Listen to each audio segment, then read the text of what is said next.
Oh, okay. I'm stopping. That's... Oh, that's actually pretty big, though. Okay. Oh, okay, okay.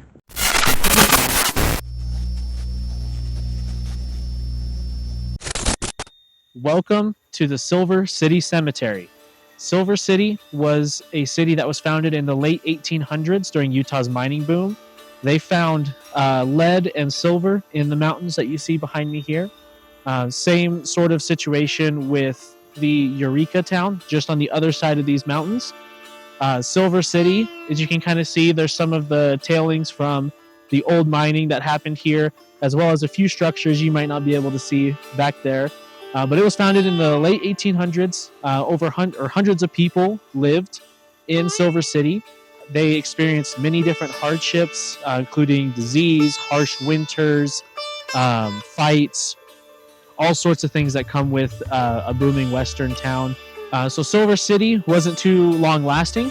It began to decline in the early 1900s. Many people moved on to different areas where there could be other minerals like copper, gold, different amounts of silver and lead. So people began to move out. This cemetery does not have a huge reputation as being haunted or paranormal. We're going to conduct an investigation here in the Silver City Cemetery and see what we can find. Okay, guys. So we got a new piece of equipment to test out. This is just a regular old run-of-the-mill motion sensor for home defense. We didn't get it from like a paranormal specific site, just off of Amazon, regular motion sensor. We're combining this with the REM pod to see if REM pod interactions also trigger the motion sensor. If we get a REM pod and a motion sensor, we can pretty confidently conclude that that is most likely paranormal. We'll always try to debunk it to see if maybe there's a bug flying around in the motion sensor view, or if one of us accidentally triggered it, or if there's some other environmental factor that causes it. So right now you can see we're standing behind it. The grass has been moving a little bit in front of it. It does not detect that. It specifically is trying to detect larger objects. So I'm going to walk in front of the camera in front of it, and you'll kind of get a sense of, see, it even detects me right here. So if I walk all along here, a little bit of a blind spot there, it detects me. Yeah, we're going to be testing this out and see what we can get. Oh. Was that you? Would you like to talk? If you would like to talk, can you do that again?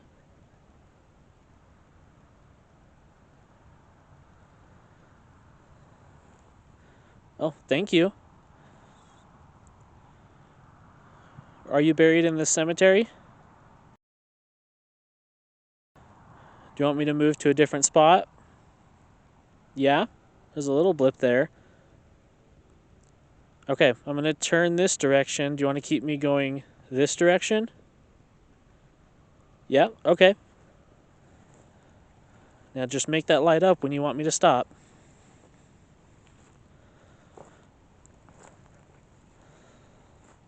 Oh, okay. I'm stopping. Is this where you're buried? Yeah? Thank you for letting me know. Are you in a marked grave? Okay, so you're one of the headstones here? Okay. Now, can you guide me to your headstone? Is it this one right in front of me? Is it the next one? Is it the third one from the left? That one? Okay, I'm going to walk over there. If you want me to stop, just make that light up.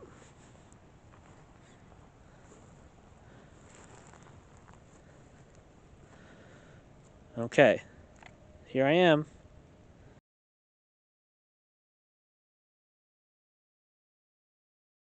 If you do want me to say your name, make that device light up. Okay. Now let me just ask this. If you don't want me to say your name, can you make the device light up?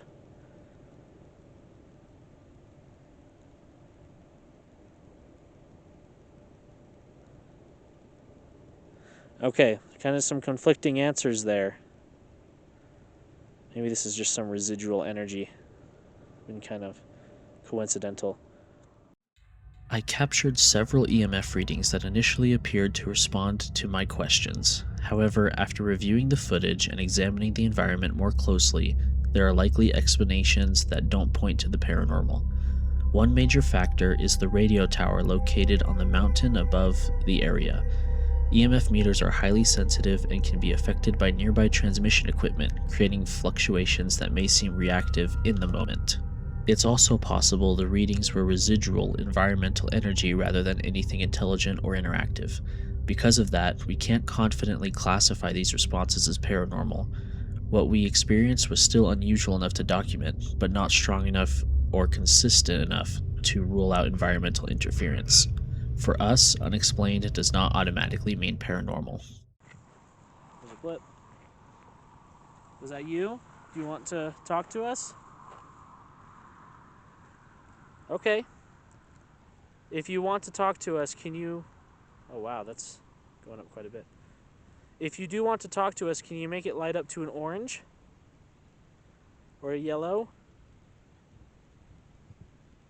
Okay, there was a yellow. Alright, do you want us to stay here or move somewhere else? If you want us to stay here, make it light up to either the yellow or orange. Okay, we'll All stay right. right here. That's... Dude, what is that sensing? I don't know, is there like a small critter or something? And you can see this grass is moving and it's not going off. Yeah. It uses an infrared light or laser, I think, or something to detect motion. But we don't have anything infrared on. Yeah. As you can see, the motion sensor appears to be triggering even though nothing visible is directly in front of it. Earlier in the investigation, we left the same sensor running for about 45 minutes in front of a static camera, and it wasn't triggered by moving grass or minor environmental movement. However, this area has much heavier vegetation, which could be causing the sensor to detect motion inconsistently. So while the activity is definitely unusual enough to document, we can't confidently classify it as paranormal. This is another situation where something appears strange in the moment, but there are still environmental factors that could explain it. Like that, look, it just Yep. spiked up to 3, and if I walk back... Probably goes back up to 3, right? Yeah. Oh, that's actually pretty big, though. Okay. Oh, okay. Is that you that we're talking to? Could you do that again? Make it go all the way up to the orange? Or even to the red?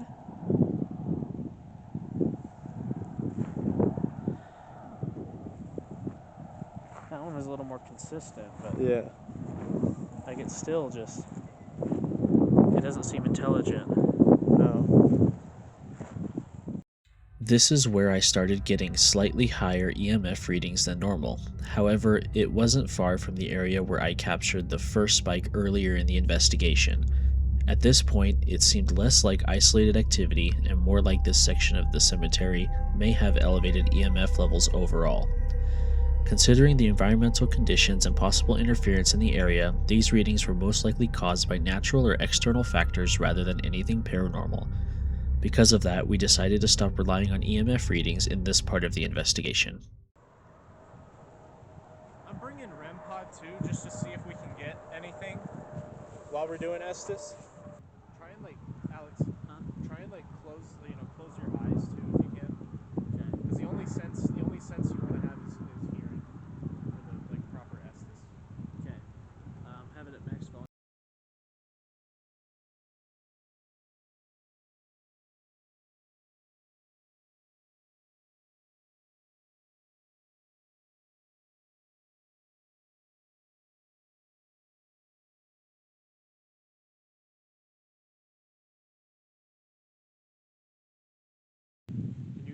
hear like anything on the frequencies as they're scanning?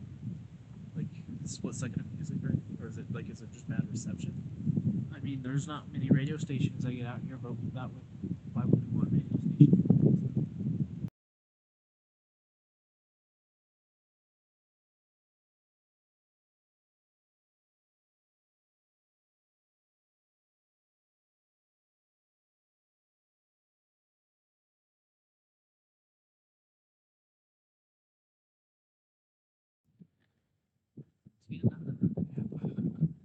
Well, I say let's set up REM pod by the static cam and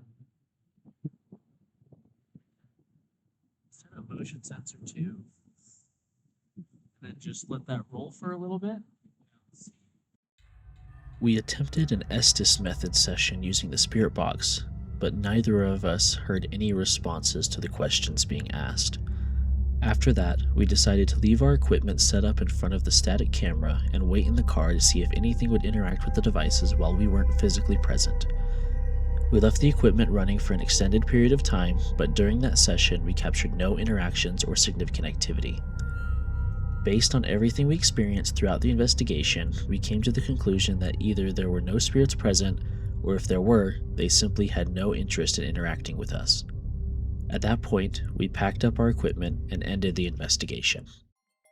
This marks another cemetery investigation where we were unable to capture convincing paranormal evidence. So far, our experiences seem to suggest that paranormal activity is not automatically heightened simply because a location is a cemetery. That's a big part of why we started this series in the first place, to test assumptions and document what actually happens even when the results are uneventful. We're still continuing this experiment, but for our next investigation we're going to step away from cemeteries and explore a completely different type of location. If you have suggestions for places you'd like to see us investigate, let us know in the comments, and if you enjoyed this video, please be sure to like, subscribe, and stay tuned for the next investigation.